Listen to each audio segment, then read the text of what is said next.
அனைவருக்கும் வணக்கம். பெண் சம்பந்தப்பட்ட எந்த கருவினிலும் வேண்டுமானாலும் பேசலாம் என்பதற்காக இல்லாமல் பேசியே ஆக வேண்டும், கேட்டே ஆக வேண்டும் என்ற கட்டாயத்திலும் பிடிவாதத்திலும் பேசுகின்றேன், கேட்கின்றேன். பெண்களுக்கு சம உரிமை கொடுங்கள். நான் பெண்களுக்கு சம உரிமை வேண்டும் என்று சொன்ன உடனே சொத்திலும் சுதந்திரத்திலும் விடுமுறையிலும் வேலை வாய்ப்பிலும் தான் கேட்கப் போகிறேன் என்று நீங்கள் நினைத்திருந்தால் இச்சமூகத்தில் நீங்களும் ஓர் சாதாரண மனிதர்களே. ஆம், பெண்களுக்கு சம உரிமை வேண்டும். எதில்? பெண்ணே பெண்ணிற்காக பேசாத ஓர் பேசா பொருளை நான் இங்கு கேட்கப் போகிறேன், பேசப் போகிறேன். பெண்களுக்கு சம உரிமை கொடுங்கள் அவர்களது உணர்வுகளில். ஏனென்றால் இங்கு இன்பம் என்பது இன்றியமையாத ஒன்று. ஒரு இல்லறம் நல்லறமாக மாறுவதற்கு அடித்தளமே காதலும் காமமும் தான். ஆனால் இங்கு காதல் என்பது பெண்களுக்கு உரியதானதாகவும் காமம் என்பது ஆண்களுக்கு உரியதானதாகவும் இருப்பதுதான் எழுதப்படாத விதி. சீச்சி, ஒரு பெண்ணாக இருந்துவிட்டு காமத்தை பற்றியா பேசுகின்றாய் என்று காதை அடைத்துக் கொள்வோர்களே, உங்களிடம் நான் ஒன்றை கேட்கின்றேன். எனக்காக இங்கு நானும் பேசாவிட்டால் வேறு யாருதான் பேசுவார்?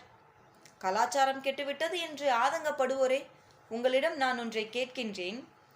கிடைக்க வேண்டிய இடத்தில் கிடைத்திருந்தால் ஏன் பெறக்கூடாத இடத்தில் பெறப்போகின்றனர்?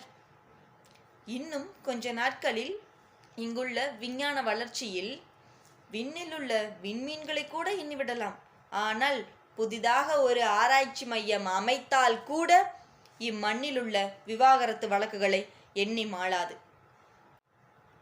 பெறுவது மட்டுமல்ல காதல், கொடுப்பதுவும் காதல்தான். இங்கு சம உரிமை என்பது பிடுங்கப்படுவதல்ல, கொடுக்கப்படுவது. அவர்களுக்கு சம உரிமையை கொடுங்கள், அவர்களது உணர்வுகளுக்கும் சம உரிமையை கொடுங்கள் என்றுதான் நான் இங்கு பேசுகின்றேன், கேட்கின்றேன். ஆண்களிடத்தில் ஏற்படும் சிறு மாற்றம்தான் ஒரு பெண்ணின் வாழ்வில் பெரும் மாற்றத்தையே ஏற்படுத்தும். இங்கு ஒரு பெண் அவளுக்காக பேச முன்வந்தாள் என்றால் அதனை அசிங்கம் என்கிறீர்கள், அனாவசியம் என்கிறீர்கள், அருவருப்பாக பார்க்கின்றீர்கள். அப்படி இருக்கும் பொழுது அவளுடைய அத்தியாவசியத்தை எப்படி அவள் பேசுவாள்? இப்படி பேசாமலே ஒரு பேசா பொருளாகத்தானே இன்று பெண்களின் உணர்வுகள் இருக்கின்றன. புரியாத புதிரல்ல பெண்மை, புரிந்து கொள்ளக்கூடிய புதுக்கவிதைதானே பெண்மை. எப்போது அவளை புரிந்து கொள்ளப் போகின்றீர்கள்? அவர்களுக்கு சம உரிமை கொடுங்கள் அவர்களது உணர்வுகளிலும் என்று கேட்டுக்கொண்டு வாய்ப்பளித்தமைக்கு நன்றி கூறி விடைபெறுகிறேன். நன்றி, வணக்கம்.